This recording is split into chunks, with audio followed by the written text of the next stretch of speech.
Wine and Crime contains graphic and explicit content which may not be suitable for some listeners. Listener discretion is advised.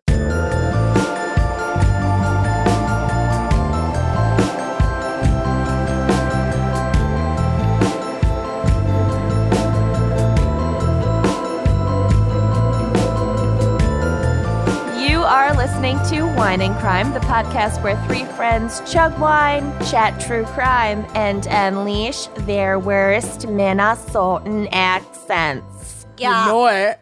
Oh, yeah. Oh, yeah. Oh, yeah. So, I'm Kenyon. I'm Lucy and impressed. Thank you. I'm Amanda. And yeah, all right. And yeah, you remembered your name.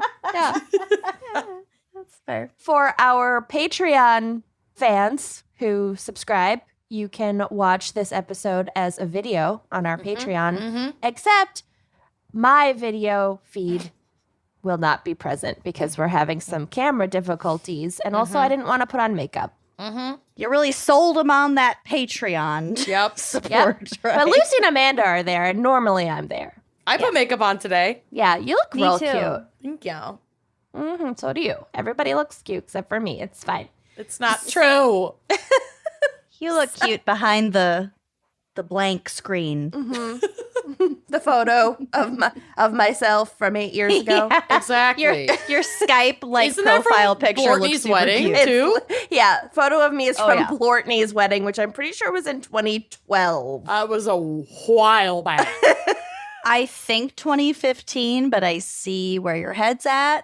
And been it was a wrong long time. before. It was an eternity ago. Yeah, Yeah. we were different people. Yeah. Anyway. No, it okay. was 2012 because my dad was alive. 2012? They've Yeah. been married for 9 fucking years. They've been married Yeah. a long time. Keep up. All right. So, speaking of classmates and friends, Oh. we have a very special fan pick this week brought to you by Lasenda Lutz. Or Lutz. Lutentag. Let's see you. I don't know how to say your name. Good Lucinda, luck. I sent you your wine glass today. Ooh, nice. Thank you for your support. So, Lucinda has selected the topic of killer classmates. Yeah. Which a rough one. is really dark. Yeah. And also, can I just say right now, we've always said we will never cover anything like school shootings. And I 'cause There's didn't. not anything fucking funny about that. But this Yeah. is like kind of, it's not that. There's also FYI. nothing fucking funny about any of the stuff we're covering today either. Well, Right. no, but like school shootings are just There's certain very things fucking. we've drawn some lines on. That's one of them. So there will It's not one of be. our oh no nos, as Tom Haverford of Parks and Recreation would say.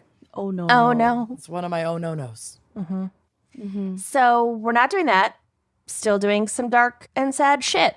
So get ready. I had to have Prosecco because I needed to cheer myself up after writing my case. But Yep. Amanda, what is our wine crime pairing for killer classmates? Yes.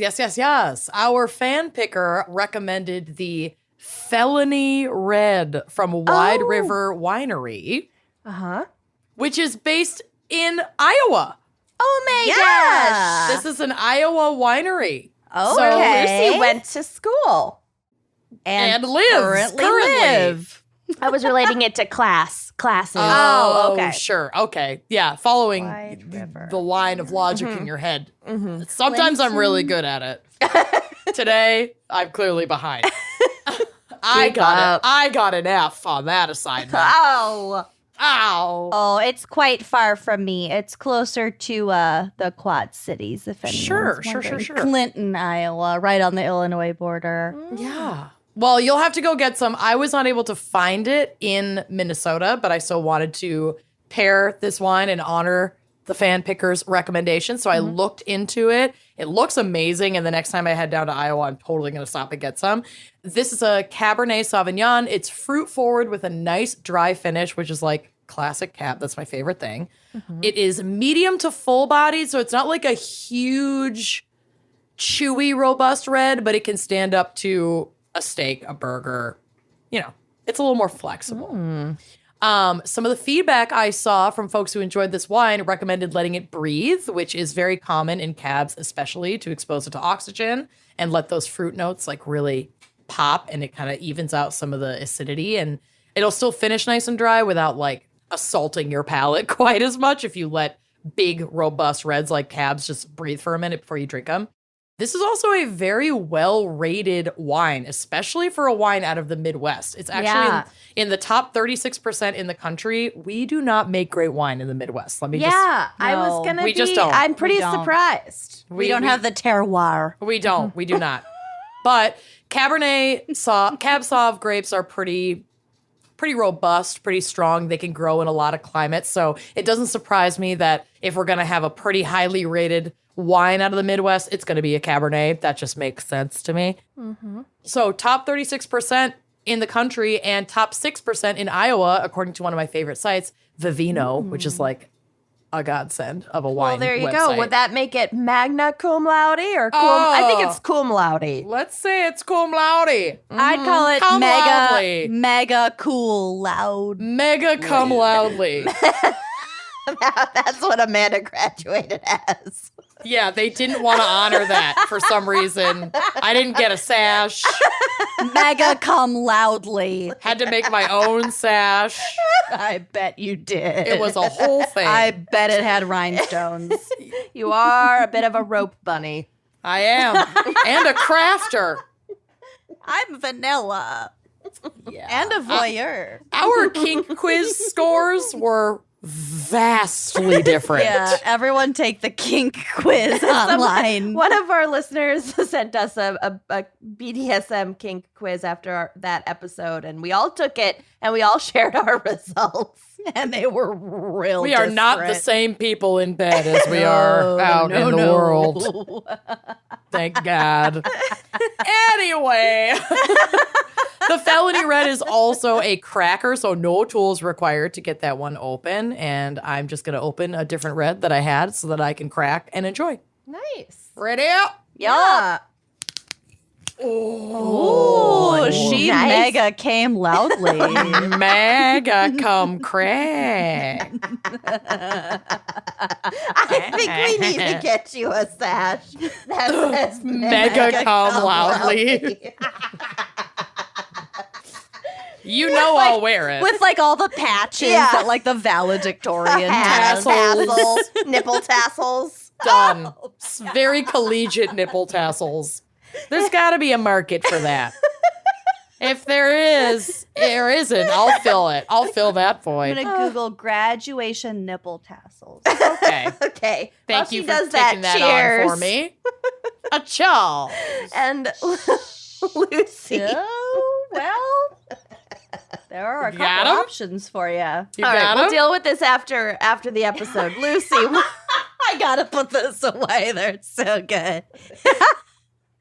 what is our okay. background and maybe psych for killer Oh, link me that website real classmates? quick. Just link me that website real quick. Just real I quick. was just looking at the top results. It's mostly just nipple tassels, but it brings Nothing me came up joy. for collegiate nipple tassels. I did I'm appalled. graduation nipple tassels. Okay. Okay, I did search mega come loudly, and I got, it looks like there aren't many great matches for your search. So You don't say. That's well, discrimination against us loud comers. okay. all right. All right. I gotta move on. I can't help who I am. You are authentically you. I am what I am. and it's all 100% that of the I time. am. I'm what I'm. Okay. A classmate is a fellow member of Okay. at school or college, a student who is in the same class at school, a person outside the personal bonds of family with whom one shares a mutual affection. A classmate can also be called a peer, pal, cohort, roommate, sidekick, schoolchild, compatriot, confidant, bosom buddy, ally, familiar, batchmate, contemporary, fellow pupil, bruv. Bruv. Bruv. Okay. Bosom buddy. So- we should have been like, we're three bosom buddies. Can you who like to imagine if chat. that was our catchphrase? Chat true crime. What are we? The what's our podcast tagline? where three bosom buddies chug wine, chart true crime, and look at our old yearbooks. and go through our old yearbooks. It's that always happens fun, actually. Also, It is oh my really god, fun. that's my Love favorite it. thing. Looking through old yearbooks and laughing at like who's signed whose and like who had a crush on whom, because that's always hilarious. That and is also always looking hilarious. through our cat encyclopedia when we're really stoned at my parents' house. Yes, yes. Also a treat. Yes. Okay. So I know how much we love this. Here is a recent example from the web of the word classmate, which is kind of a roller coaster. So buckle up. Okay. This is from the LA Times. Quote, waiting for him was a high school classmate named Christina, his only prison pen pal. That is a roller coaster example sentence. They could have done anything So else. many other things. I want to end every sentence with his only prison pen pal. There could always be more than one. This was his only one, Christina. Well, there you go. So there's also a social networking service called classmates.com. This is from Wikipedia. It was founded on November 17th, 1995, which was kind of shocking to me for a social Very media website, social networking service. I wonder if it started as like a message board and chat room. Let me that just was- tell you Ooh, how okay. it started. So it started in 95 by Randy Conrads as Classmates Online Incorporated. It originally sought to help users find class members and colleagues from kindergarten, primary school, high school, college, workplaces, and the U.S. military. So I'm guessing it was sort of, I'm guessing it mostly benefited at the time, like people trying to organize class reunions. This is like Because- early Facebook. Yeah. Because it was 1995, so it was like Turns early. out Mark early, Zuckerberg invented nothing. Fuck Zuck. Fuck Zuck.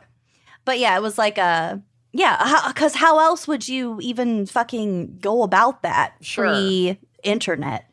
Yeah. I don't know how I would do anything anymore.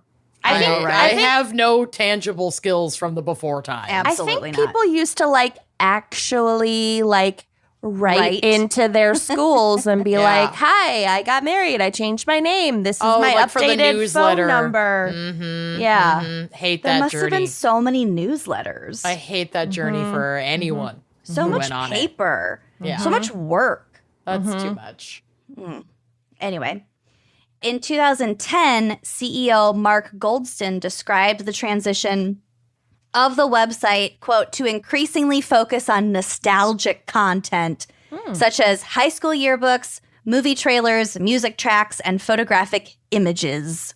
So basically, what the fuck we do when we get back together. Like, I mean, I it's just would fun. sign on to a social networking site that was limited to just our classmates and people we grew up with, only talking about nostalgic shit Uh-huh. and none of their Herbalife or No. QAnon fucking Like- bullshit. Remember Sum 41? Yeah. That'd be a trip. That'd be fun. That'd be fun. I would do that. To this end, and to appeal to more older users, the website name was changed to Memory Lane, which included a website redesign.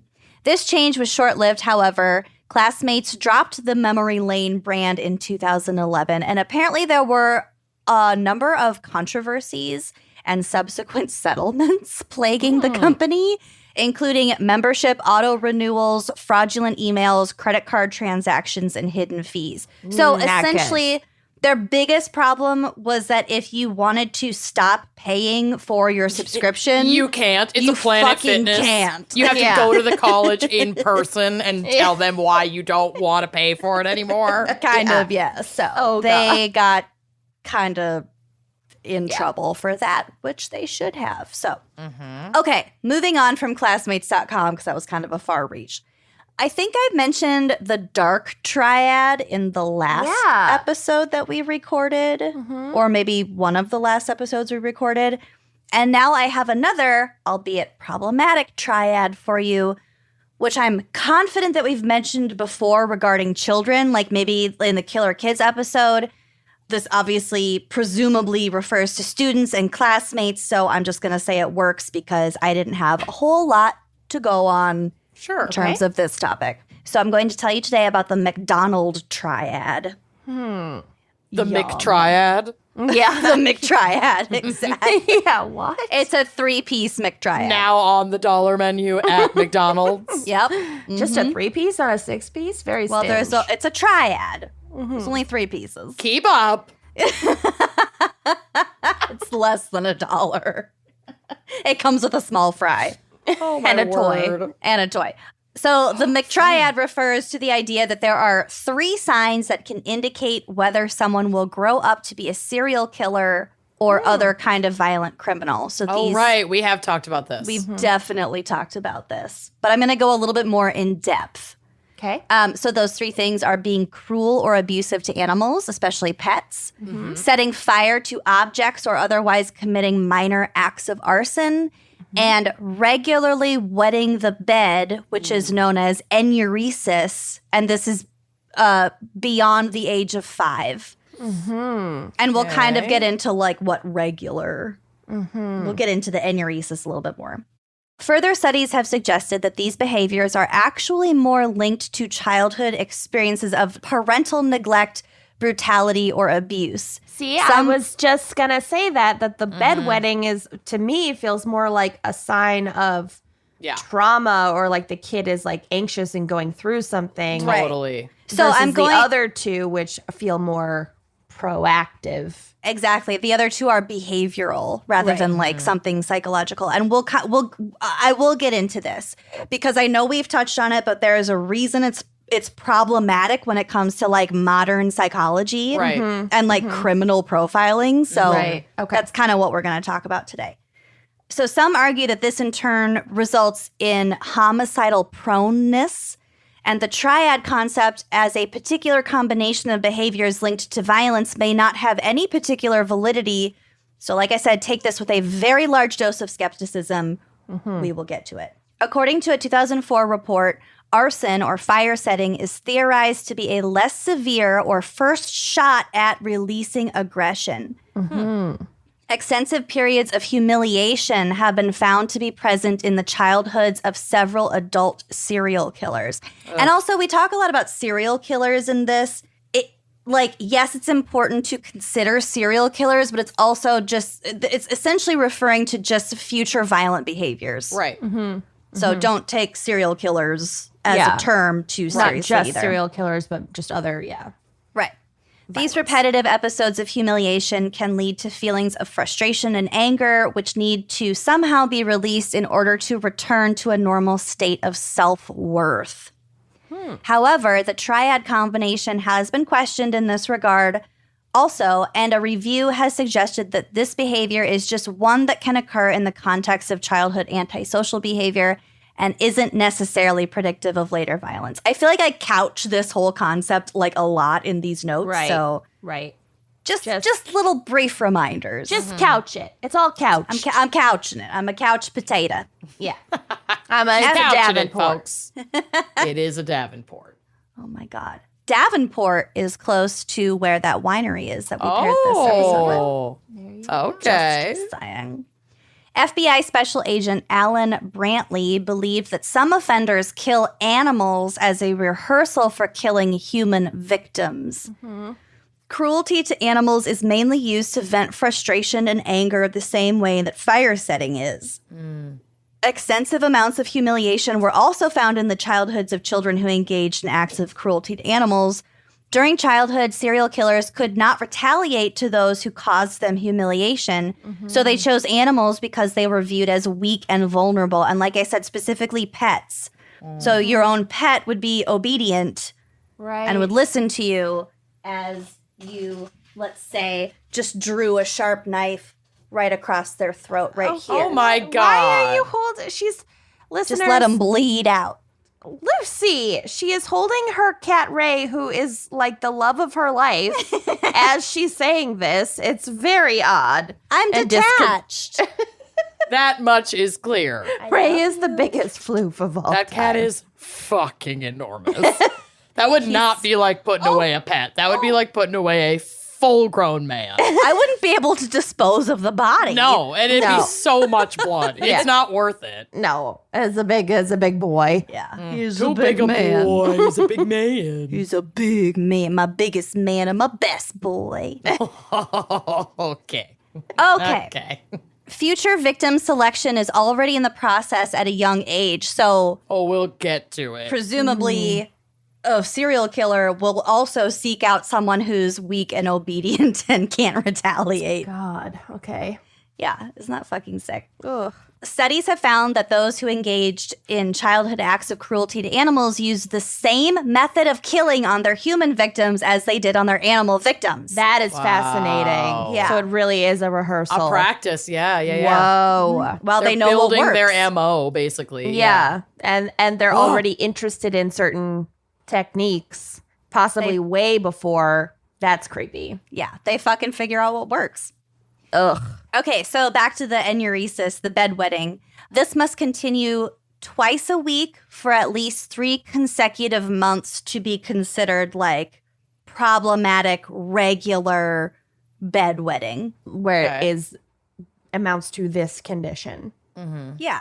Like, I think the last time I wet the bed, I was like 8 years old, and I can tell you exactly why. We had just moved into our new house, and there was an owl killing a baby rabbit right outside my window. Terrible. No. And we had terrible moved sounds. from the city to the suburbs, like to this new house. And this was like a noise that I was unfamiliar with Mhm. and also just extremely jarring. And I had to go to the bathroom so bad, but I did not want to get out of bed. So I kind of fell asleep and kind of wet my bed. Got to. Got to do what you got to do. Anyway, maybe TMI, but But it hey, wasn't twice a that's- week for 3 that's not consecutive months. enuresis. No, it's not. That's I don't give a fuck uresis Situational right now. fear piss. Owl-based fear piss, yes. Some authors continue to speculate that enuresis may be related to fire setting and animal cruelty in some way. One argument is that because persistent bedwetting beyond the age of 5 can be humiliating for a child, especially if they are belittled by a parent figure or other adult as a result, this could cause the child to use fire setting or cruelty to animals as an outlet for their frustrations. One researcher notes that enuresis is a, quote, unconscious, involuntary, and nonviolent act, and therefore linking it to violent crime is more problematic than doing so with animal cruelty or fire setting. So to Kenyon's point earlier, this is not a behavioral thing. This is Right. not Right. a violent thing. It's not something that people are in control of. Exactly. Yep. Right. So it's so interesting because you'd think, like, especially if someone is growing up in like an abusive or neglectful home, that bedwetting is going to cause like more frustration, more like aggression and tension Potential in the home. abuse. Yeah. It does. Yeah. Yeah, and like it just make that cycle worse. Worse. So it's Well, such an interesting thing that it happens. We'll get to that also. Okay. In 1963, so this is where the McTriad comes from. In 1963, forensic psychiatrist J.M. McDonald observed in a paper called The Threat to Kill that these behaviors often showed up in his most aggressive and sadistic patients. McDonald had compared 48 psychotic patients against 52 non-psychotic patients who had all threatened to kill someone. And just to note, the study was about those who had threatened a violent act, had not committed one. Okay. So that's the first issue with this study. Actually, the fourth issue with this study. Just over half of these patients were male, and they ranged in age from 11 to 83. Whoa. McDonald relied mostly on clinical observation to make his assessment, and he did not believe the study had predictive value. Another red flag. In any event, his research group was small and unrepresentative. Okay. Further issues with empirical research. Right. Nevertheless, some criminologists have applied the triad to various offender populations, and including and especially serial killers. Like I mentioned before, serial killers are mentioned a lot in studies that reference the McTriad, but that's not that logical, I think, when you think of it from like a really high up, like top down More perspective. studies need to be done in Right. different ways, it sounds like. Yeah. With bigger sample groups, with more diverse sample groups. Like, this is just, it's just not a representative study that should be taken super seriously. Although some violent offenders do have excessive fire setting, animal cruelty, or bedwetting past the age of 5 in their backgrounds. I'm sorry, I have cat hair in my throat. Well, it's because you threatened to murder your cat. I just demonstrated. Seems like you have consequences in your throat. It doesn't taste like it. Okay. Other behaviors such as callous disregard occur more regularly. Cool. Great. So all of this is to say that these characteristics can be indicative of a stressed child with maybe poor coping skills or perhaps a developmental disorder. But to be clear, one more time, the McTriad should not be taken seriously in a clinical or diagnostic sense. So in other words, and this is from the National Library of Medicine, quote, the empirical research on the McTriad does not fully substantiate its premise. Rather, it would appear that the triad or its individual constituents is better used as an indicator of dysfunctional home environments or poor coping skills in children. Yeah. And it's those environments that can create Right. that can create violence. Exactly. Don't necessarily do, but definitely can. So that said, if a child is lighting fires or hurting animals just because they might not grow up to be a serial killer, Something bad's probably happening they in their should house. definitely get Help some them. help. Yeah. So red flags. Let's take these as red flags. Let's not take them as like some sort of evidence to assume that they're going to become a No. serial killer. Absolutely. That makes perfect sense. But yeah, they are problematic behaviors, specifically the behavioral ones. And There's also Yeah. like a lot of like secrecy and shame involved in all of these, both like the behavioral and the psychological. Like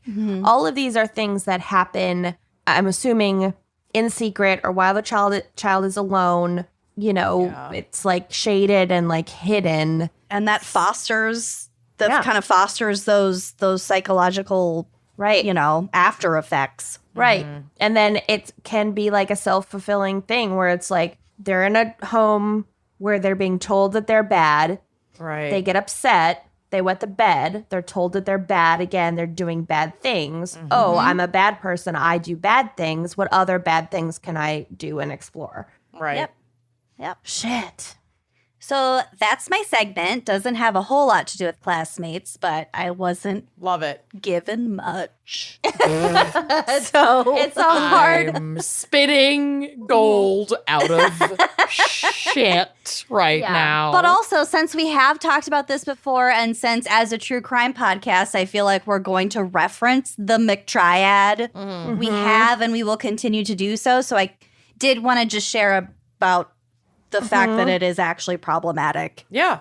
and shouldn't be taken too seriously. Thinking back on like who our classmates were, I don't think I knew anybody that hurt animals I don't think or so. really set fires. Really, As far as we But knew. you wouldn't really know about that. It's not like you could be like, oh, that we graduated in a class of like 600. Yeah. Right. You It's a wouldn't be lot like, of oh, kids. that guy over there killed his dog, or well, you'd think necessarily. that there would be rumors that Yeah. they're, As far as we know, right. we didn't have anyone in our class like that.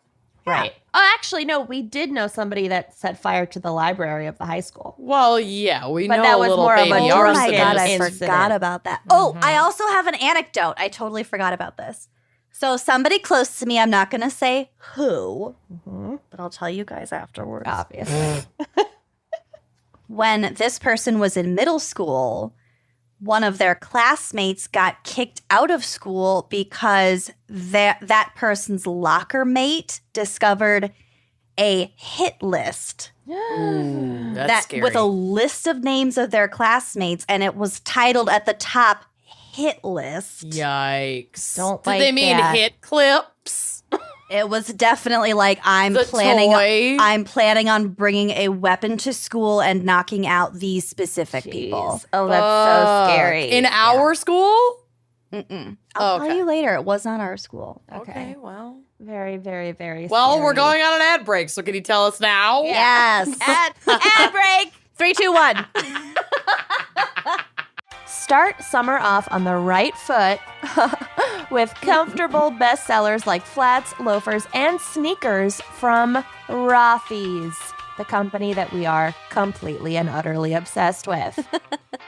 With sandals in an array of colors to shoes made for exploring, their newest styles have you covered, plus their spacious washable bags are perfect for summer getaways.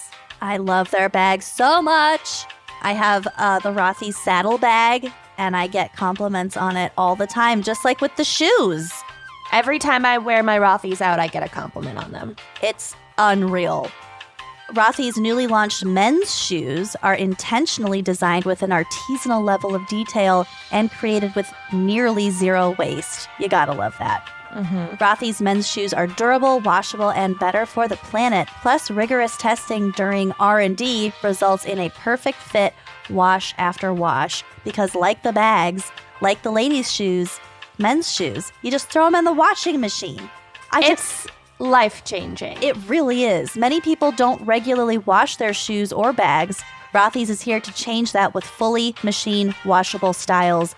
So don't worry about that red wine, that chocolate spill. I always have chocolate in my bag, I'm just saying. And sometimes a couple pieces spill out and I forget about it. And guess what? I don't have to worry about it with my Rothy's bag. Or like grass stains on your shoes, or just like mud, or like city grime, or feet stank. Just Anything. like wash them. Yeah, just throw them in the washing machine. They'll come out looking brand new. Rothy's are extremely durable and last wash after wash. In fact, the average pair of Rothy's has walked about 1,000 miles. Can you imagine?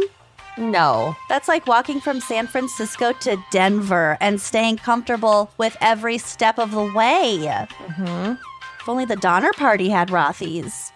If only. You deserve shoes and bags that can keep up with your busy life. Go sock-free in your sneakers and don't sweat stinky clothes in your gym bag because everything Rothy's makes is fully machine washable. It comes out fresh and clean in no time. It's absolutely incredible. It's amazing. The washability is so key for me. These are the only shoes that I've had that have lasted longer than like 8 months, and mine have lasted like years, and they look brand new. Yeah. So keep it fresh this summer with washable shoes and bags from Rothy's. Head to rothys.com/gals, G-A-L-S, to find your new warm weather favorites today. That is rothys.com/gals, G-A-L-S, and treat your feet. Trade them. If we had to take one thing away from 2020, it would be our commitment to chill. Yeah. Okay, we've earned it. And new loungewear from Brooklinen is just the dress code for the occasion. You can zone out, unplug, and get comfy. You can turn that camera on in their tees and tanks because chef's kiss emoji, these, they're comfortable and can look professional. And they have these joggers that are, I don't jog, but they are like perfect for hanging out on the couch. It's a couch marathon jogger.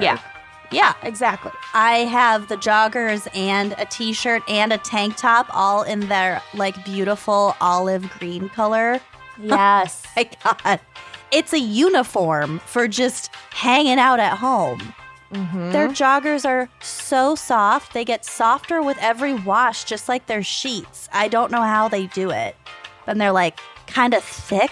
They're stretchy, but they're kind of thick. They're just like the perfect loungewear. I am obsessed with my Brooklinen lounge, essentially, uniform at this point.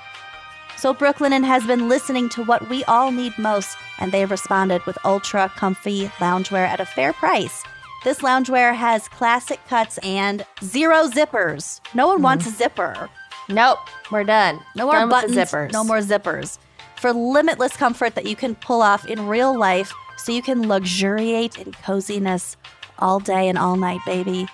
Bonus points, Brooklinen offers bundle deals on loungewear so you can get more comfort for less money. I love a good bargain. And if you're looking for more ways to enhance your comfort, check out Brooklinen's Candles High. Eye masks, Yes. also high. I cannot sleep without an eye mask. I can't either. I actually learned that from you. Yeah. You were on that eye mask train early. I really was. It's because my eyes sometimes open while I'm sleeping, but that's neither here nor there. They also offer accessories to properly celebrate your chill. There's a lot of chill to celebrate these days. So there's a reason why Brooklinen has over 75,000 five-star reviews and counting, and at least one of those is from me. Oh, yeah. So go on, get comfortable, and get it for less at Brooklinen. Go to brooklinen.com and use promo code GALS, GALS, to get $20 off with a minimum purchase of $100. That's BROOKLINEN.com and enter promo code GALS for $20 off with a minimum purchase of $100. Again, that's brooklinen.com, promo code GALS, and treat your comfort. Are we ready for my case? It is very sad. Ugh. I guess. Drink up, I can't everyone. wait. Thank you to our fan picker who sent this case. Oh, God bless. classic Lucinda. I had heard about it, but I hadn't done a deep dive into it before. So it'll probably sound familiar to you guys. Adrienne Lee Reynolds was born in Arizona in 1988 and spent most of her childhood living with her mother in the small city of Kilgore, Texas, Oh. before moving to East Moline. Is that how you say it? East Moline, Illinois, when she was 16 to live with her father and stepmother. Adrienne planned to join the Marines when she turned 18. To save money, she began working at the fast food restaurant Checkers, which I have never eaten at. I don't know. Have you guys? No, never even heard of it. I think I've heard of it, but I've never eaten at one. I think they definitely have them around here, but I have not eaten there. And so rather than enrolling in a new high school when she arrived in Illinois, she decided to begin taking GED prep courses at the outreach center of a local community college because she just wanted to work, get her fucking GED and join the Marines. She didn't want to deal with all the high school bullshit drama, which is kind of Smart. yes, but sadly ironic in this case. Oh. So it was here that she met and quickly became friends with two classmates, a fellow 16-year-old Sarah Kolb and 17-year-old Corey Gregory. Never trust a Corey. Never trust a Corey. Don't trust this Corey. So Sarah and Corey had previously dated but had since broken up and now referred to each other as best friends, but there was definitely still some vibes there At between 16 them. and 17. You can't break up and stay friends at 16 and 17. And you can't always avoid the vibes at 16 No. and 17 either. Yeah. That's tough. Yeah. Hormones. Yeah. So Adrienne is a new girl in town. She's in this GED prep class with these two other kids her age. They're all kind of gothy. Sure. There's a lot made of how they were juggalos. I don't know if just Sarah and Corey were, and then Adrienne kind of joined in or whatever. A lot was made of that, but that's all So I'm they gonna drank say a about lot of, what is it? Faygo. Fanta? Faygo. it. Oh, sure. Juggalos have a whole thing. I think There's there's a culture. I think there's a documentary on Hulu about juggalos, and it's Probably. fucking fascinating. I always forget what they are, and you've told me on this podcast 16 times. It's and I fans barely of remember. Insane Clown Posse at the surface, but they have their own fucking thing. So I don't know how deep into the juggalo culture they all were, but a lot of fuss was made in the headlines about that fact after this case came to light. And I feel like it doesn't really factor in, but it was kind of seized on by the media. Okay. So Sarah and Corey have wives. Adrienne comes in. She's a new girl in town. That is going to be an interesting dynamic. On January 21st, 2005, just a couple months after Adrienne had moved to town, Sarah invited her, along with Corey and a third friend named Sean McKittrick, to have lunch at Taco Bell. This sounds so 2005. We've done all Fucking- this. yeah. This is a day in our life. Yeah. I gotta say, Taco Bell is my main fast food vice. Absolutely. Had it the other day. It's so fucking good. We had it on the way to Zach's sister's wedding when we were driving and Yep. stopped and I got 2 chicken chalupa supremes. Always. And for the next 3 hours of this road trip, I swear to God, we almost got divorced. Zach would not shut the fuck up about how it was like $9.05 for Get over it. It's high quality fast food. Thank you. Worth it. I would pay 10 times that amount. Absolutely. He was like, they're just tacos. Why is a taco No, $4.50? And I was They are like, not okay, it's not. The shell tacos. is very different. Also, It's it's a supreme. lifestyle. It comes with sour cream. Do not ever disparage a chicken chalupa supreme in my presence. I will crush you. Go off. Get I'll out. go off. Yeah. Well, he would I'm not divorcing shut the your fuck up. husband. And I was like, this from the man who pays $5 for a coffee at Starbucks. Mm-hmm. No. No. No. No. Yeah. No. I know. You know what? Forward me your divorce attorney Done. number, contact, referrals. I've got We all know one. Lucy It's on has speed one. dial. Okay. Oh, Jim, here we go. I got a great guy for you. He does all my divorces.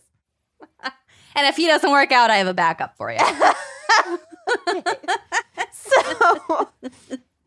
So Sarah picks the others up in her car and drives them to the high-end fast food chain. High-end fast food. But before they'd even gotten out of the car in the Taco Bell parking lot, Sarah and Adrian begin fighting.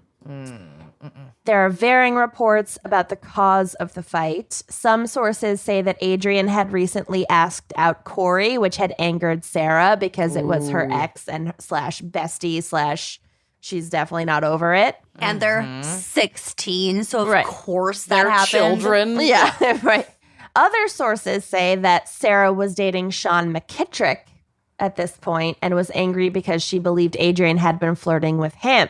So there's some sort of love triangle, jealousy, 2 guys, 2 girls. A love McTriad, if you will. Oh, Sarah, you can't have them all. I'm sorry. You can't just have can't. them all.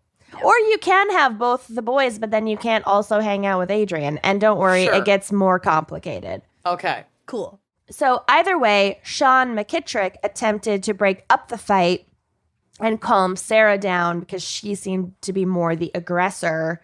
But she resisted and told him that if he didn't like what was happening, he should leave, which is Okay. what he did. Sean was Okay. like, okay, bye. I'm save Yeah. the drama for your mama, as they say. Uh-huh.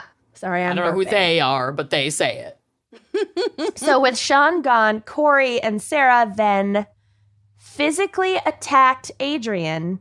And this is because Corey seemingly would kind of do whatever Sarah said. Again, the vibes. So I told you it gets really dark. It's about to get real dark and real sudden in a fucking Taco Bell parking lot. Nothing In the bad ever parking happens lot? in a Taco Bell parking lot. Except littering and this. Yeah. Also, is this not the second case in recent memory that you've covered that is basically the same thing? Also, straight up, I'm going to slow down drinking so I can drive to Taco Bell after we're done recording. No, it's on DoorDash. It's on Yeah, do DoorDash. Postmates or whatever. No, I'm just yeah. going to text Bill. Yes, honey. He's at a work happy hour. Don't slow down. Yeah. You're right. I'm You going to won't text be You have hungry for bill your pass. chalupa. I'm Free gonna bill, text him. free bill delivery. If I promise Taco sex Bill. tonight, Oh, Bill. can you get me Taco Bell? Taco Bill. I literally just offered sex for Taco Bell. Yes, you're a sex worker now. If I promise sex tonight, can you get me Taco Bell? If Is this Amanda marriage? promises you sex tonight, can he get me Taco Bell? Ditto. Could he be up all night driving at the promise of one time of sex? I will pimp out Amanda for Taco Bell.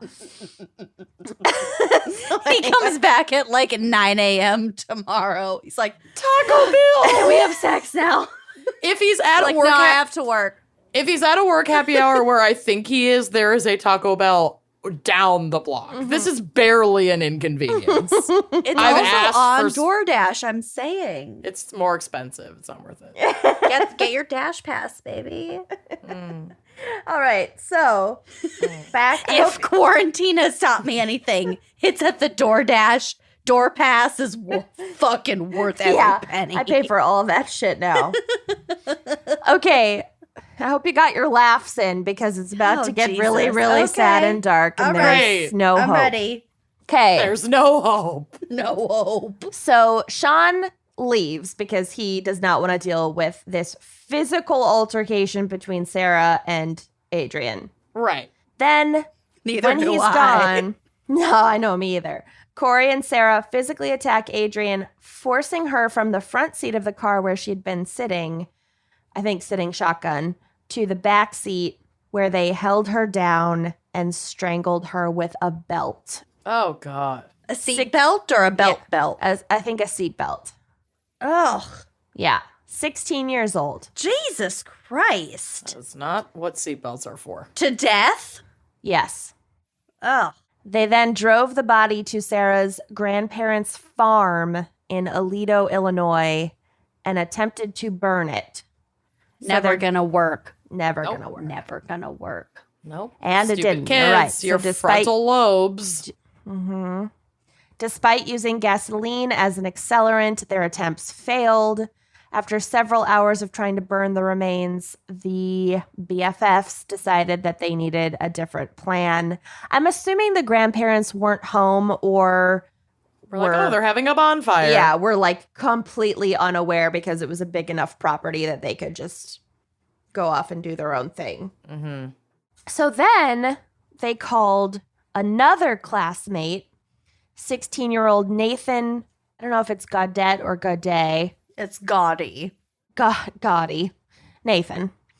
And they asked him for help dismembering Adrian's body. They just said what they needed the help with. So, well, okay. Well, I'm Amanda sorry, I recovers. shouldn't be laughing, but Yeah, but they're so awful and dumb. that's not what I'm laughing at. Oh. Bill just got my text message, and I didn't realize that he's home. And he's out in the yard, and I have like a one of those basement like dugout windows. And he just started walking toward the window and just like looked at me and shook his head. No, he's not down. Dash Not pass, worth it. baby. Dash pass. Not worth it. You tried to sell yourself for Taco Bell. I'm texting, and so there is were that no a no buyers." on the Taco Bell? It didn't even work.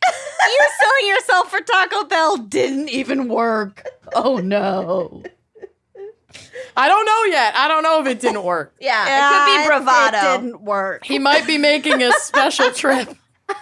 I mean, his love language is gifts, so It it is, probably is going to and- work, but at what cost? My to love your language ego? is gifts. Gifts. gifts.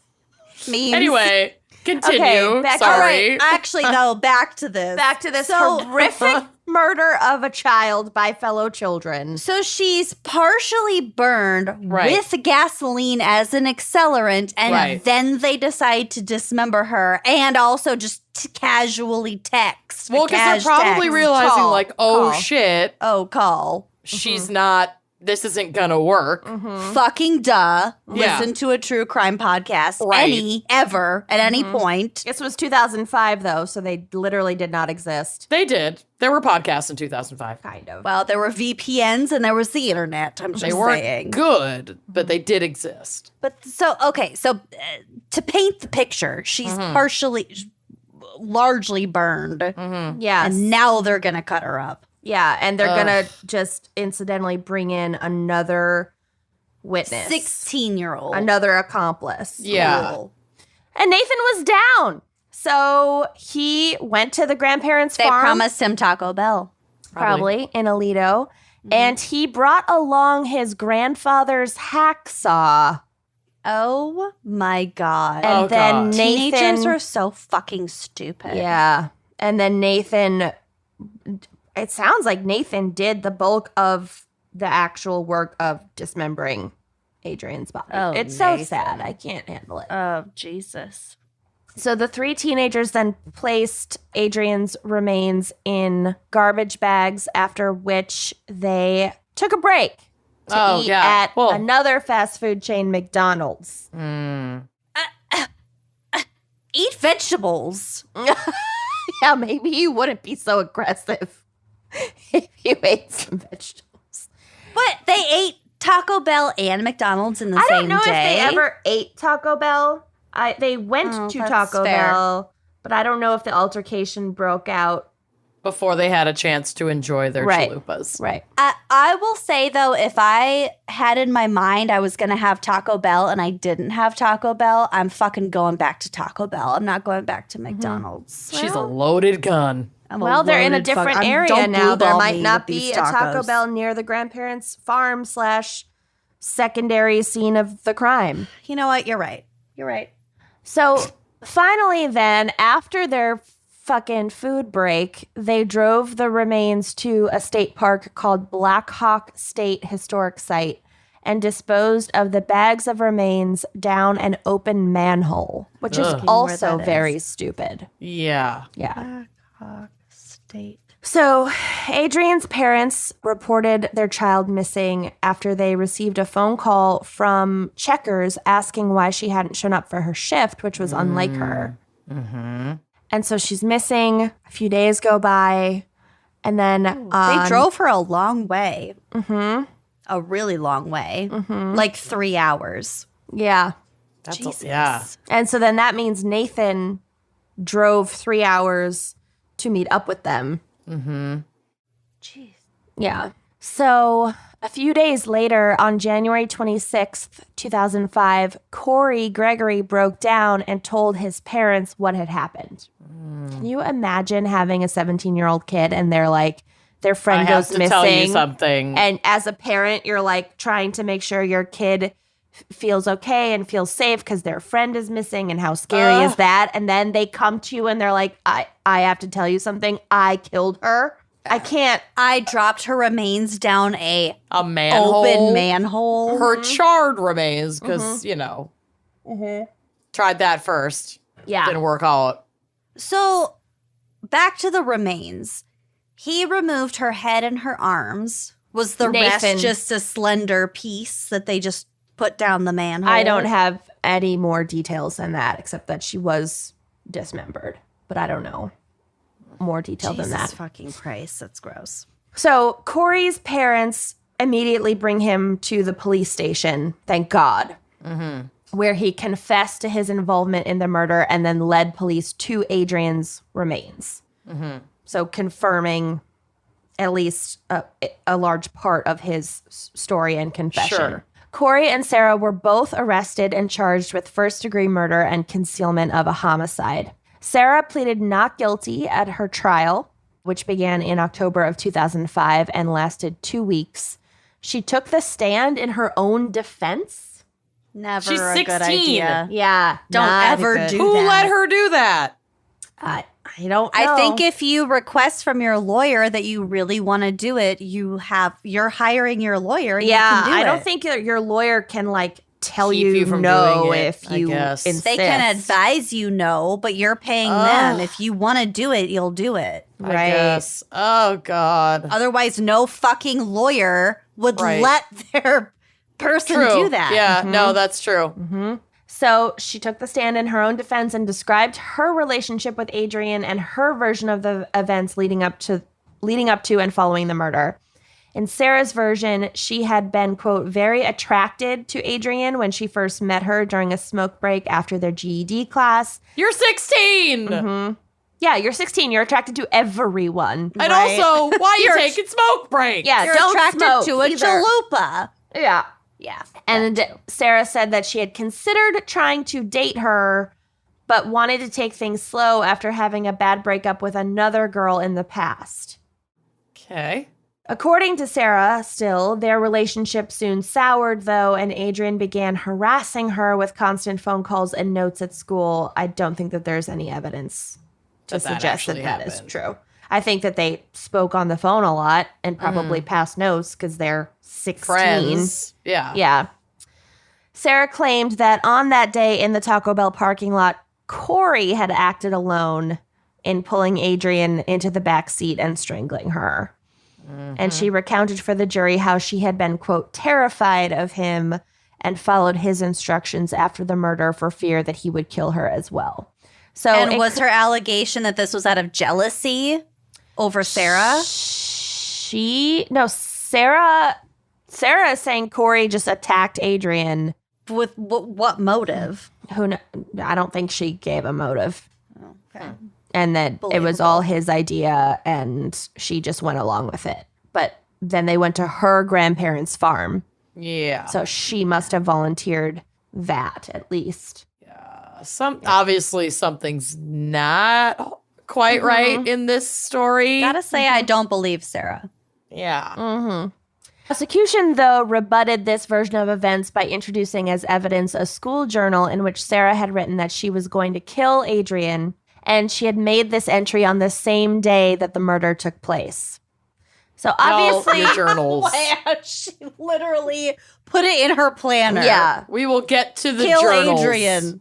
I mean, obviously, the amount of times that I wrote that I was going to kill a friend of mine in a journal Sure. or a diary at this age, like, could not even be, the limit does not exist. Right. But Well, that's weird too. I don't think it's that weird. I've ever written you've that. never written, oh, I want to kill blah, blah, blah. Like, they're so annoying, blah. I didn't write kill Kenyon in my planner for a specific date. That's not what this At girl least I did don't- either. We don't know. Well, it kind of sounds It's a like vague- it. She just made a journal entry and dated it at the top. Yeah, it's a vague and it enough happened to be sentence. the same day. You could, the prosecution is going to say she wrote that she was planning to kill Adrian, and it could Right. be. And the defense is like, she's 16. She's venting in her Right. diary. I guess I personally conflate journaling with my planner because Yeah.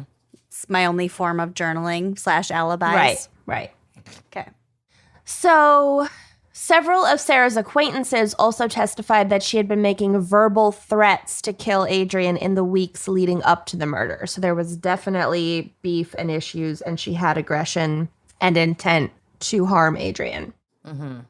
The jury, however, was unable to agree on a verdict after 15 hours of deliberation, resulting in a mistrial. Wow. The hung jury wasn't a close vote. Only one juror had voted to acquit, while the other 11 had voted to convict. So it was very, very close, but still a mistrial. So Sarah was retried in February of 2006, and this time she was found guilty on all counts. And she then read a very contradictory letter aloud at her sentencing hearing, in which she didn't directly admit to the murder, but seemed to like express regret that she had been involved. And then Okay. also indicate that she felt no empathy for Adrian as the murder was taking place. Cool. Why would you say that? But I'm innocent. Why? I just don't understand why you'd even fucking say that. Right. Just keep it to yourself. I mean, I guess I said that I felt indifferent to Ray's death, but only in theory. And not Oh my God. true. Anyway. Oh, he's mopping. So anyway, Ugh. the letter read in part, quote, I felt no feeling as she died. There's no excuse why I couldn't turn off my not feeling to feel. Okay. Well, that was a terribly constructed sentence. Once again, where is her lawyer? And also, where is her school system? Well, yeah. So she also stated in the letter that she couldn't stop thinking about a song lyric that went, quote, I would change the past if I had one wish. Like, okay. Let's see who sings I that. like girls that wear Abercrombie and Fitch. I would change the past Take it if I had one wish. That girls stop by for the summer. The summer. Oh my God. That song is by Ray J. I don't know what that means. No, but the okay. song with that lyric is by Ray J. That's what she quoted. The one who made the sex tape with Kim Kardashian. In her defense letter to the at the sentencing. Oh my God. Oh, she dear. quoted a Oh, wait, maybe not. That's just what pops up on the. All right. Yeah. Let's just go with that because it's funnier. All right. Also, during the sentencing hearing, 6 ongoing friends of Sarah took the stand as positive character witnesses for her, testifying that she was a loving and supportive friend to them. Okay. Well, just because she didn't kill you Right. doesn't mean she didn't kill someone else. One of these friends told the courtroom that Sarah had saved her life by being there for her at a time when she had been suicidal. Which, okay. Yeah. The thing is, we contain multitudes. Right, exactly. Right. Especially at 16. You can be both a yeah. good person and a horrific monster at 16. Or, it's not even about being a good person. You can do good things can just and be a still good be capable friend. of really bad shit. Right. Yeah. Right. One of Sarah's teachers from the outreach center also testified saying, quote, she was one of my favorite students, and I think anyone in the building would say the same. And look,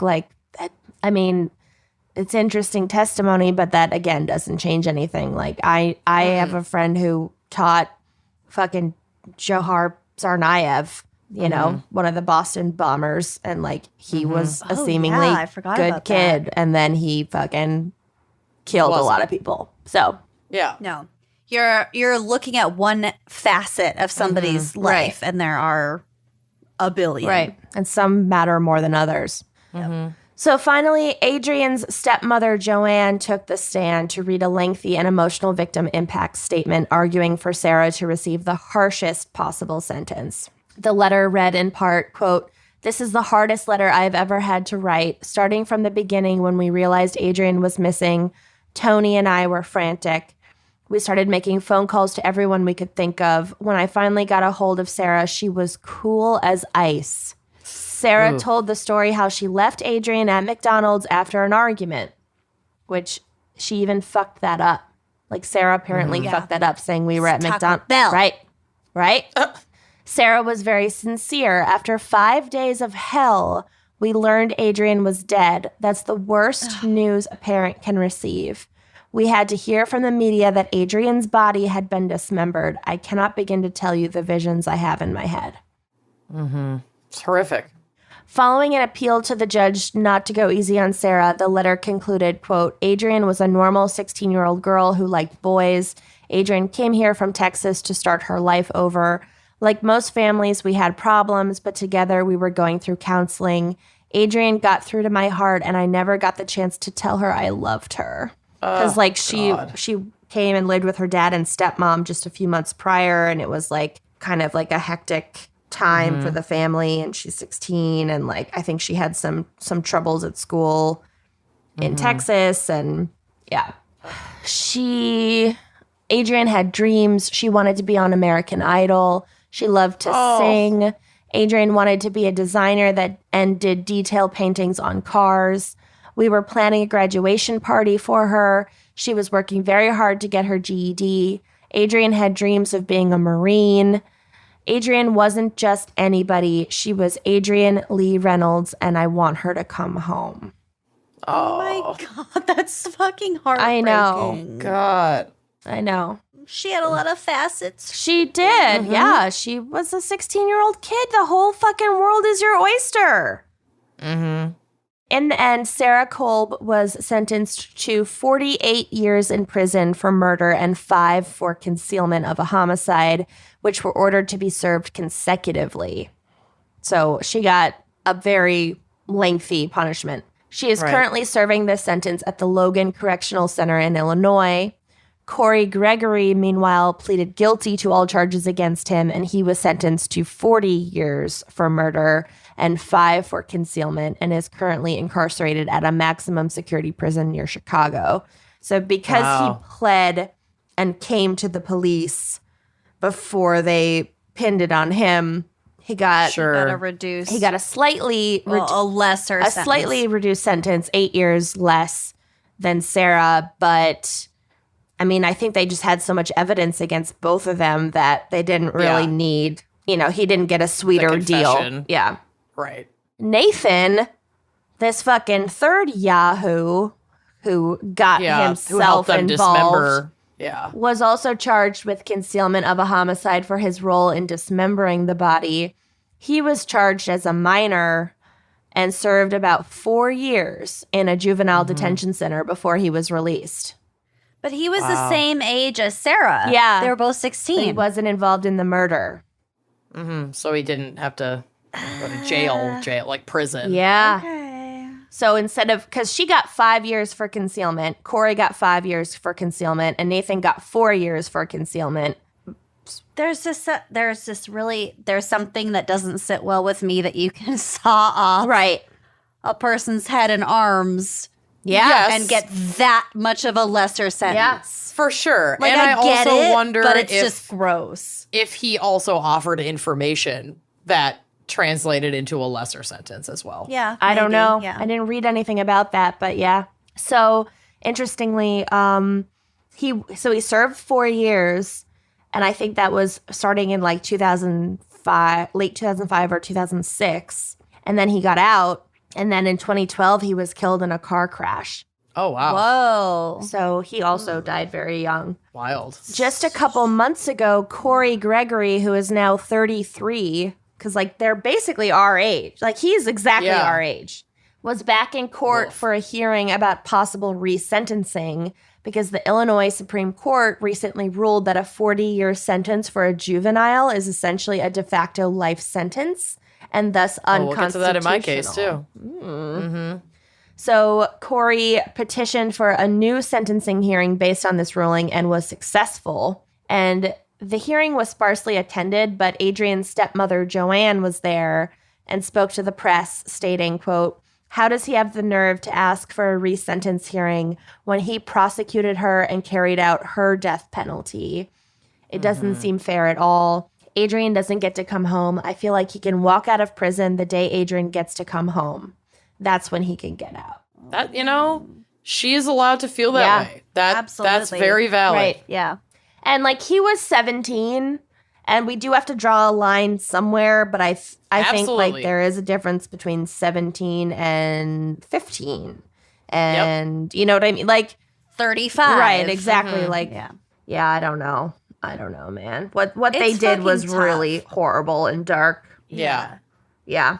She also explained, so the stepmother explained that she would continue to attend any court dates related to the case to show the judge that, quote, Adrian is loved and still has family who cares. And Sarah Kolb also tried to appeal her sentencing under the same law because they were both sentenced in Illinois and she was even younger than Corey. But interestingly, her request for resentencing was denied. I'm actually kind of surprised that his was granted because I talk about this in my case. In 2012, the Supreme Court did change the ruling on, but it was specifically on like life or, like you said, basically life sentences without parole. So if she was sentenced with a possibility of parole, then she probably wouldn't have that overturned. If he was sentenced without a possibility of parole, then it makes sense that he got the new trial. Yeah. Because that would be unconstitutional under the new ruling of the Supreme Court as of 2012. And I feel like if you give people the possibility of parole and like regular parole hearings and then their parole just gets denied because like maybe they say in their fucking sentencing hearing that they have no remorse. Yeah, that they have no remorse and felt nothing, that maybe like they shouldn't be let out, but But that should still be assessed, especially when you go to prison that young. right? Well, maybe that's a lesson that you shouldn't fucking take the stand in your own defense and make any fucking statements. Never fucking take the stand in your own yourself. defense. God it's damn. never gonna. Yeah, I can't. just God. I can't don't. think of a single instance where it's helped. Yeah, I can, Yeah.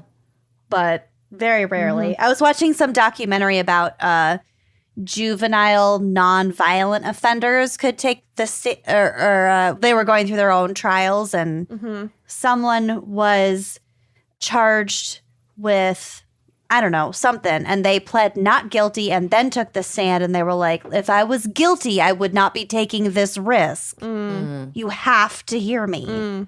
So I guess in some cases, in some circumstances, if you do it really fucking well. Or if you're actually like, innocent. Innocent, yeah. And if you're actually innocent, it can make a difference. But clearly in this case, it did the opposite. So Yeah.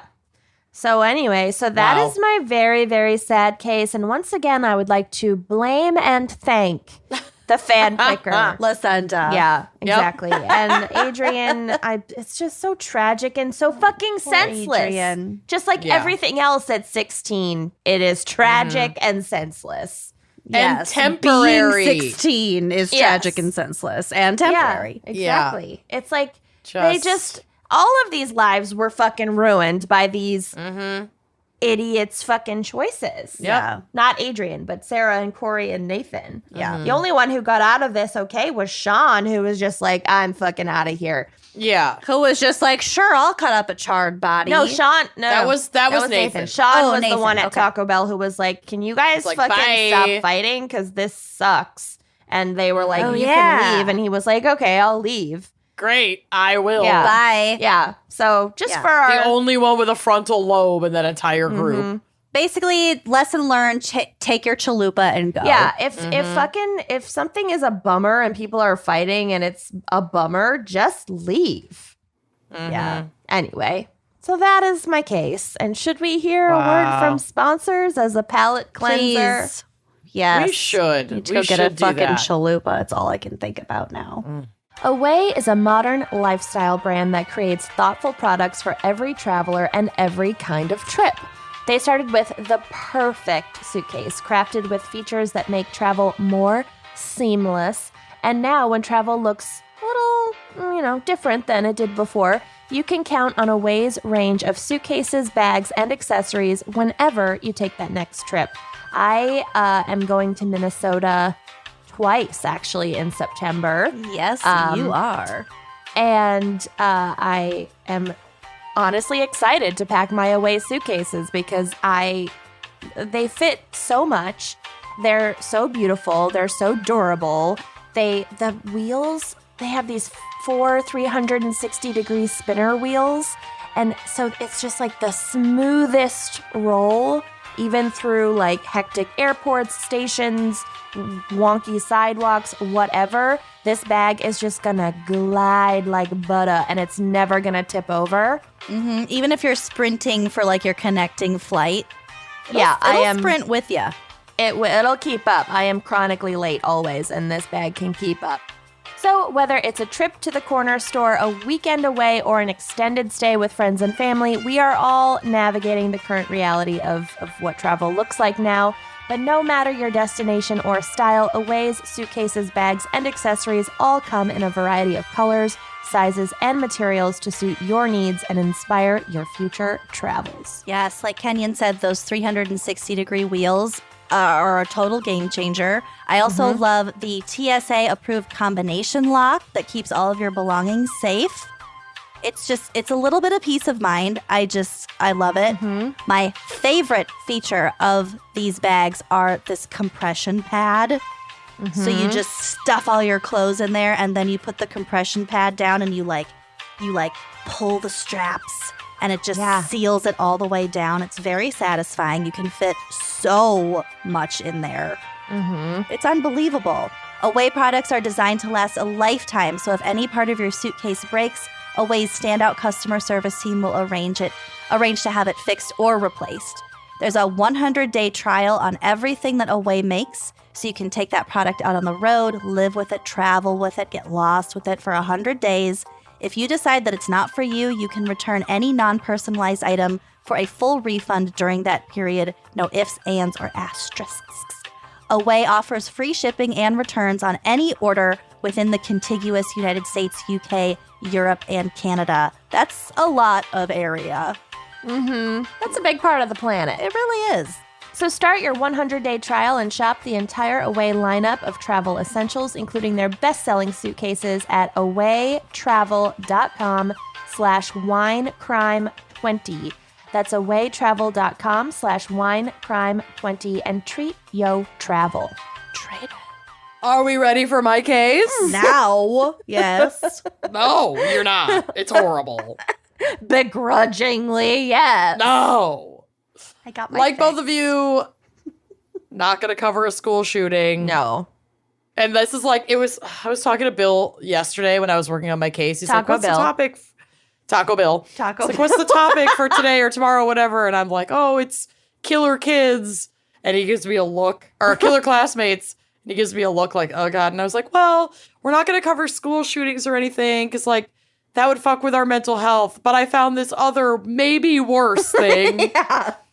So Yeah. here we go. It's a real bummer, and sometimes our fan pickers are way darker than Y'all we are are. dark. Yeah. Yeah. You all need to talk space. It's also possible that you have seen this in the news recently for reasons we'll get to. So, like, just don't say anything. Okay. Pretend you don't know. Okay. And I don't usually do this, but this is really, really bad.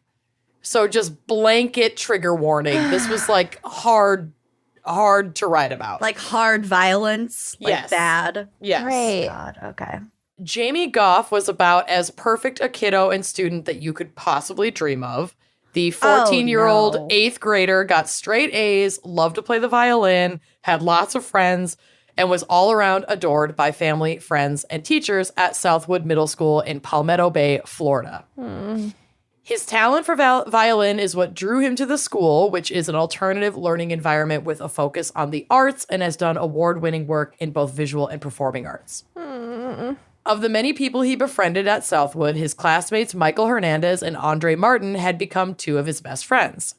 They would start each morning meeting in the parking lot to walk into school together and wait together for pickup after school. One morning, on February 3rd, 2004, the boys met in the parking lot as usual. Andre noticed that Michael was acting a bit odd that day, dressed like all in black. He had a hat on, which, again, he just found like his demeanor and his outfit were odd. And it's Florida, so. Yes, exactly. He had like a jacket, a hat, like decked out. On their way into school, they were getting ready to go to class when Michael asked the boys to follow him to the bathroom so he could show them something. Oh, God, I do know this case. Oh, my God. I know. Andre hesitated, and then the bell rang, and he decided to head to class instead of going into the bathroom. But Jamie followed Michael to the bathroom. Michael led him into the accessible stall and locked the stall door behind them. He asked Jamie to turn around, and when he did, he covered Jamie's mouth with one hand and began stabbing Jamie with the other. Michael stabbed Jamie 40 times before completing the murder by slitting Jamie's throat in the bathroom stall. Oh, my God. And they're fucking 40. friends. They're 14 years old. 40 times. 40. I mean, like, not to be It's- like overly visual, but that No, takes it's- like a very long time. Yeah, it's not. It's not a slow. like unfathomably violent, is what it is. Jesus fucking Christ. Michael tucked the knife into his backpack, left the stall closed behind him, and went to wash up in the sink. Another classmate walked in and saw Jamie in the stall, like just slumped in the stall, surrounded Blood in a puddle fucking of his own everywhere. blood. Yeah. Terrified, Yeah. the student asked Michael if he'd seen this, and Michael replied, "Yes, we should tell somebody." Oh, my God. Like in this creepy voice. Oh, no. I didn't know that then- part. Oh, my God. Yeah. And then walked out of the bathroom and went to class as if nothing had ever happened. Oh. He didn't tell anyone, obviously. But this, Attended class. Yeah. went to class. He didn't tell anyone, but the classmate did. And staff contacted police and called for paramedics. But tragically, Jamie had passed away from blood loss before paramedics had even arrived. Yeah, there was like no hope of. He slit his throat. Yeah, there was like no it was not. way they could have saved him even if they had found him sooner. Yeah. That stall must have been like actually covered in fucking blood. Had to have been. Yeah. Thank God there were no like crime scene photos or anything to go with my research because I would have lost my fucking mind. So the student who reported Jamie's condition also reported Michael, who was pulled out of class with blood still on his hands and clothing. Good for that. He went to class? Yes, yes. So I said he left the I know, bathroom. but like with his. Oh. yes. Yeah. He was taken into custody and immediately confessed to murdering Jamie. The murder is disturbing all on its own, but Michael's confession revealed a dark fascination with serial killers and a long planned out dream to become America's next top serial killer. Not like that. No, because, yeah. Well, he's 14. He's 14. He's really bad at it. He's terrible at it. He had been diligently keeping a journal the week leading up to the event with his strategy, the clothing he'd wear, and all of his victims planned out. So this is from medium.com. Quote, he said he dressed in a jacket, hat, and gloves to conceal physical evidence and then led Goff into the bathroom under the assumption that the hat would prevent him from leaving hair at the scene and the jacket to prevent blood from getting on his clothing underneath. So Now- it's such a classic 14-year-old mentality of like, I know certain things. I'm smart. But then at the same time, just making such fucking obvious, unforced errors. Amateur mistakes. Yeah.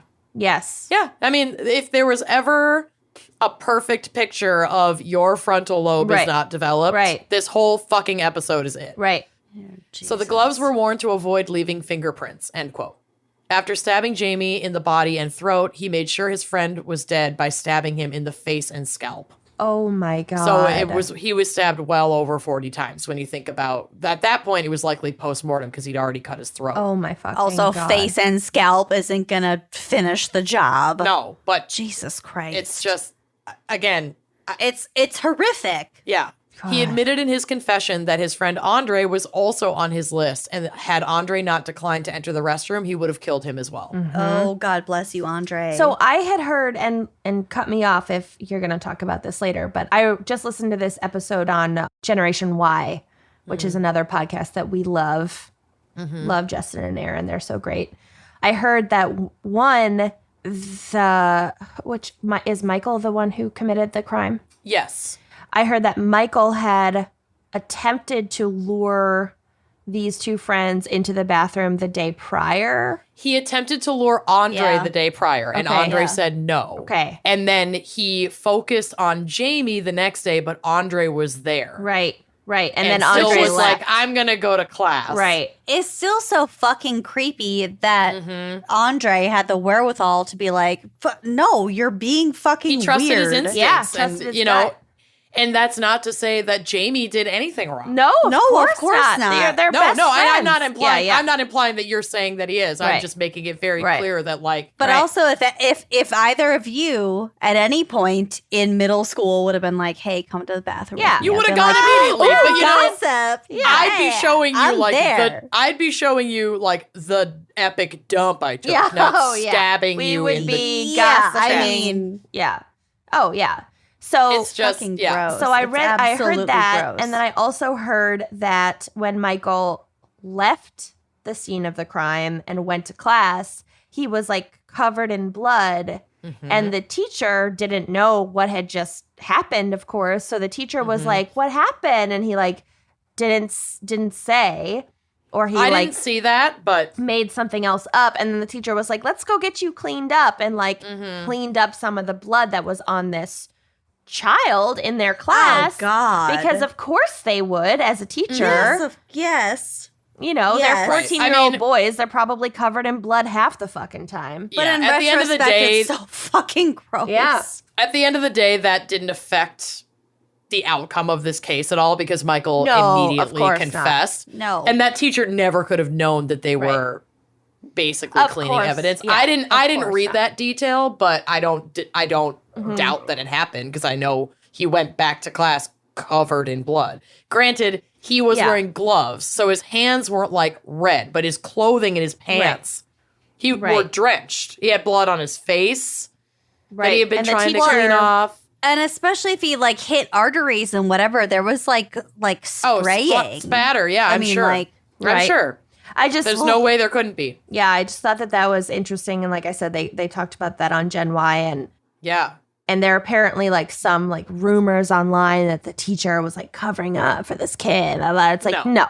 If a child comes into your classroom and you have heard no reason for there Right. to be any kind of alarm, and the child comes into your classroom and has like some blood on them, you're gonna be like, You what go to the happened? nurse. Yeah, exactly. Figure it Let's out. Clean you up. Yeah. You help them. You're a teacher. Right. Like you're a caretaker. Of course. You're basically a babysitter still at that point when they're 14. Like they are such hot messes. Yeah. Yeah, Jesus it's a Christ. tough gig. All right. Okay. So again from Medium, quote, after his recorded confession, Hernandez was charged with first-degree murder and attempted first-degree murder. So I think they were trying to charge him for trying to lure Andre as well. He was evaluated by Dr. Vanessa Archer and Dr. John Shaw for competency, and both determined that he did not suffer from a mental illness that would have impacted his decision to commit the crime. However, Dr. Barry Rosenfeld, a psychologist for the defense, testified that Hernandez could be a paranoid schizophrenic. But without an official diagnosis, the court ultimately ruled him competent to stand trial. A second competency hearing was held in September of 2008, and Dr. Richardson found that Hernandez had an obsessive compulsive disorder, while Dr. Archer deemed him to be suffering from a dystemic disorder and chronic depression.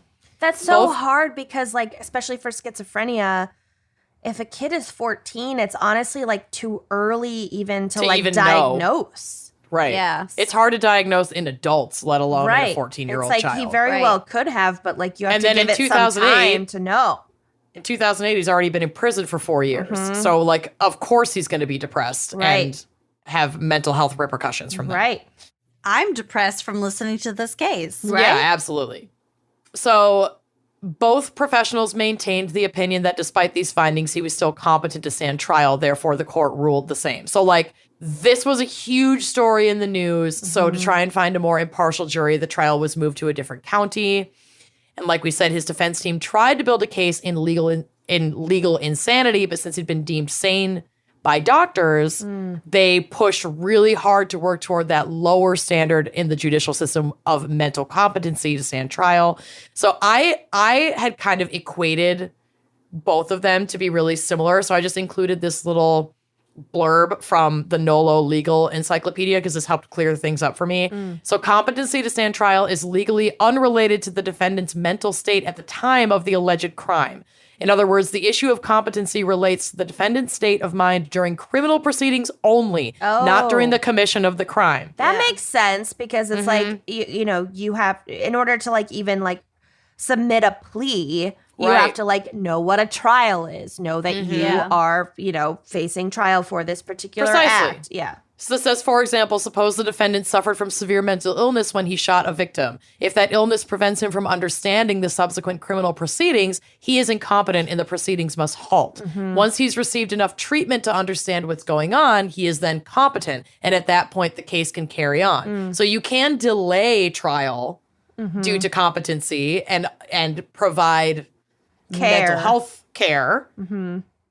And if at the next assessment, whenever that may be, they are deemed competent, then the trial can continue. And I would assume So- that healthcare would involve some sort of, you know, restriction of Correct. It's movement typically and going to be in freedom. some sort of like a not a Facility. state hospital, but like some sort of facility for violent or potentially violent, but you know, mentally Yeah. Yeah. struggling patients. I'm not. My So- words are not coming to me right. You now. are. You know what I'm you trying are to say. mentally struggling. I'm mentally right? struggling. So does this then delineate like a defense of insanity, Yes. which would occur during the actual crime? Correct. So yeah, and exactly. also mental competency to withstand trial. Right. Right. Different So things. because the insanity defense after his mental health assessment, Michael's mental health assessment, was already deemed not a thing because they couldn't get a solid diagnosis that would back that up, then the defense is like, okay, well, he's Plan 14 and B. he's clearly Yeah. Plan off, B. and competency to stand trial is allegedly, according to this law website that I found, easier to prove than an actual insanity defense because competency to stand trial doesn't necessarily need like a solid mental health diagnosis. Right. It just That- needs the that's- assessment to That's like the conclude. low hanging fruit Exactly. that a lot of lawyers go for. Exactly. But like we said earlier, all psychological assessments concluded he understood what he had done. He understood that he was going to trial. He knew what a trial was. He knew what the potential outcome would be. He knew what was going on. Right. God. Ugh. So the judge ruled he was competent to stand trial, and given the evidence of premeditation as well as the heinous nature of the crime and all of this is legitimate and also compounded by racism in the judicial system. Michael Hernandez is not white. Michael was set to stand trial as an adult and faced a mandatory life sentence without the possibility of parole. So Michael's journals were the most damning evidence produced at trial. Like, even because the evidence, and he confessed. So, like, we knew that And he there did was it. almost an eyewitness. Correct. Yeah. But as we know, the evidence presented at trial and the defendant's case presented at trial also affects sentencing. And so this was like really what sealed The deal on judge's the ruling on sentencing. this sentence. So the journals revealed a dark fascination with serial killers and his aspirations to become one someday. He had kept a list of people he wanted to kill, made up of friends and family, including his own sister. Yeah. Oh, He detailed how he would kill his victims and then leave their bodies propped up and displayed on toilets. So, like, he was building an MO where he would lure his Around victims bathrooms. Oh, into the bathroom, weird. kill them, and then put them on the toilet to be found by whoever Oh, comes no. in there. Which is just another, I mean, I get chills just thinking That's about a it. very creepy detail. He had a murder inventory kit written down, which included jacket, hat, gloves, tape, and a knife. Regarding the murder itself, he wrote, quote, "Be quick and make sure to get any blood off. Make sure they are dead. Make sure there is no one in the bathrooms. If so, kill them." I feel like even just the fact that he wrote this down almost proves that he was going through. I mean, it's clear Something- he's going through something psychologically. I mean, that is all killers are going course. through something Of psychologically. course, but like, you know what I'm saying? Like, he's 14. Yeah. This is something deeper. But that's another failing of our justice system, I really believe, because it's like, well, we couldn't solidify a diagnosis in this 14-year-old sociopath. right. Life in prison without parole, I guess. Like, I'm not saying that he should be free. Right, Because right. he shouldn't. Sounds like this was completely premeditated and a horrific, brutal murder. Absolutely. And he was like fantasizing about it. So obviously he needs a No. lot yes. of fucking treatment and care. But I am saying, and have said this ad nauseum a million times before, the American justice system is built to punish, not to Right. reform or have any kind of restorative justice. Right. Yes. And restorative justice can only come when we are actually treating the root cause of the issues that are allowing shit like this to happen. And that's obviously not what is on the table here for Michael. And so it doesn't do Michael any kind of service to just lock him away and never deal with it. To me, I just don't see what the problem would be to put someone in a like restrictive mental health facility. I don't know either. Except that it's more expensive, I guess, and not fucking Well, especially for at profit. the age of fucking 14. Well, right, Like, yeah. I mean, the prison system is basically like legalized for-profit slavery. Right. So you probably don't get the same kind of cheap manufacturing Right. at a, It's a at lot a more state mental health expensive. facility. I guess it would be the only quote unquote downside. But yeah, I just don't like if I was like a victim's family or something, I just don't think that I would have Absolutely. any kind of problem as long as I knew like that person was not going to be able to commit any kind of other crime. You know what I mean? 100%. follow I the agree money, with you. honey. Yeah, seriously. Yeah. Like, Seriously. yeah. In the journal, he also reminded himself to, quote, "Thank God for success first." Oh, Very creepy. no. Ooh, Michael that's was like found some, guilty. Like hunting. Like, Oh, okay, yeah. you kill a deer, you have to thank the deer. Yeah, You know give what I mean? thanks. This poor fuck. this child. I mean, obviously, It's- oh God, It's just it's so obvious Horrific. that something is just very Deeply off. wrong. Something's bad. yeah. Something's rotten in Denmark. So Michael was found guilty and sentenced to the automatic sentence of life without parole that in Florida goes with Jesus. this crime. For a minor? For They charged him as an adult, and tried him as an adult at 14 years old because Okay, it's fucked up. it is fucked up. What is the 2012 point of having? I know. I know. I We know. say I this just- every time. I know. It's bullshit. It's bullshit. It's bullshit. Like the justice system is not built even make any fucking kind of 100 humanitarian years from now, sense. or even 50 years from now, we're gonna look back on this and be like, they did what? I really They hope tried so. who as a what now? Yeah, The my US biggest fear, and I'll be dead before that happens, but that we won't look back on it and feel that way. The U.S. treats this shit so much differently than a lot of other countries around Like the world. any because other country. I was watching a documentary called Shiny Flakes on Hulu or maybe Netflix. I don't about fucking know. fish food? No, it was about this kid who was selling drugs on like the Silk Road black market situation thing. I don't even know how that works. I watched the whole documentary. I still don't know how it works.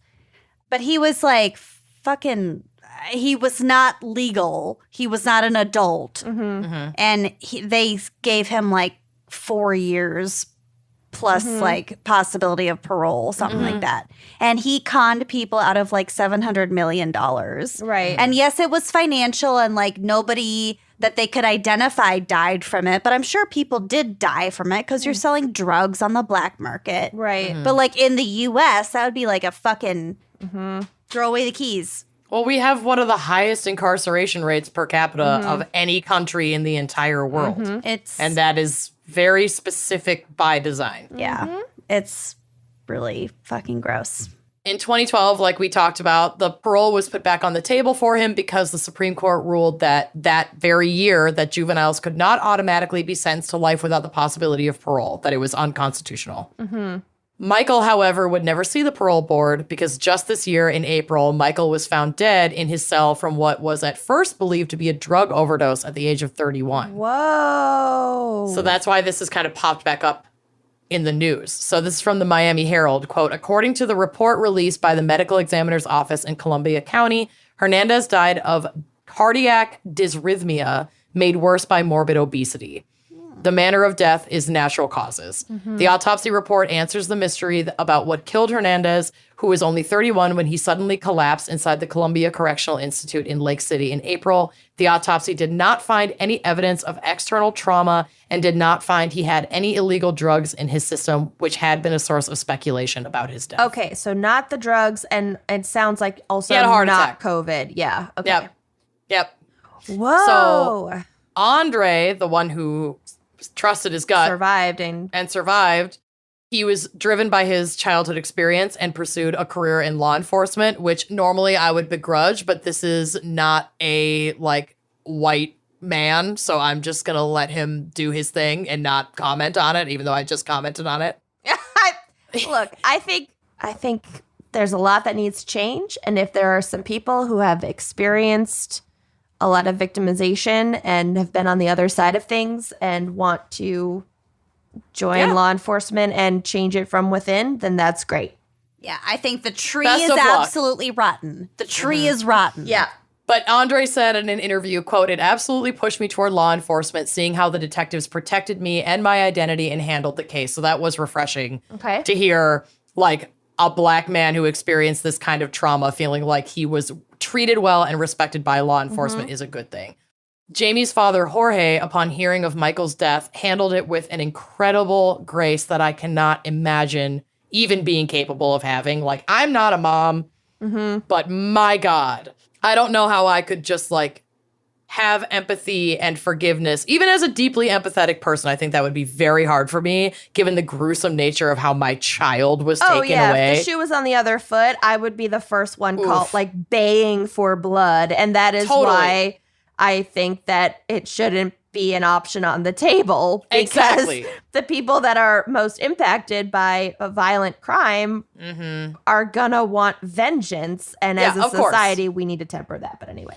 But Jorge is like unbelievable. So he said about when he heard about Michael dying, he said, we were not expecting that at all. We've been hurt. We don't want to see anyone die or hurt like that. Even though we went through what we went through, we are not happy to hear that Michael Hernandez was dead in jail, which I just thought was like very noble.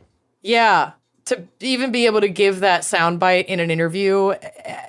I just give this family so much Also, credit. like, the fact that these boys were friends and that they were at, like, a sweet little nerd school. I know. The parents likely had a relationship with Michael in some way. Well, also the fact, like, maybe the reason why they weren't happy to hear that he was just dead of a heart attack in jail is because now their only source of accountability is gone.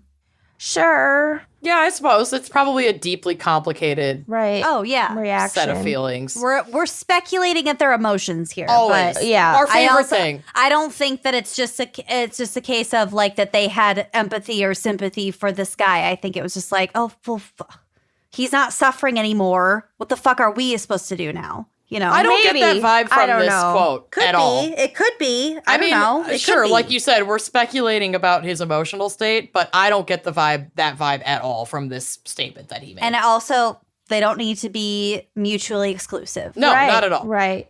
I can't imagine. And in a tribute to their son, a street was dedicated in honor of Jamie in 2018. His parents and former classmate Officer Andre Martin were in attendance at the ceremony, in which a section of Southwest 164th Street in Palmetto Bay was renamed Jamie Goff Way. Wow. Officer Andre Martin. That I know. Makes There's pictures me feel of good, actually. Yeah. There's a picture of Jamie on the drive, of Jamie Goff Way on the drive. Oh, Jamie. Yeah. Just like a sweet little angel. He's really sweet. Mm-hmm. Such a sweetie pie. I go back to thinking, like, as a parent, you just think that, you know, it's a regular fucking day at school. I know. And it's not like who's gonna lure my child into the bathroom and stab them to death? Well, how 40 could you fucking ever times. possibly think that, like, you know, and it's not like your kid is being bullied. There's just they were friends. There was just no warning. No. At all. I feel like if there were warning signs, and there were, because Andre even picked up on it, right? The day before. Yes, which is fair. But like, and again, I am not putting and also, we don't any know responsibility. for a fact why Andre left the bathroom. Like, it could have been like the bell rang and he was like, I gotta get to class. He said he felt uncomfortable and didn't want to go in. He specifically said that himself in interviews. Okay. So we do know that. But all I'm saying is, if there were any warning signs at all, the only people who maybe could have really picked up on them might have been Michael's parents. And we don't know. I have no idea what was going on in that household. I don't know the relationship like where that was at between them and their son. Right. And if this really did just kind of unfold over the course of a week, he's 14, he's going through kind of a goth phase, he's writing in his journal, like, yeah, you don't want to be that narc parent that reads the journal.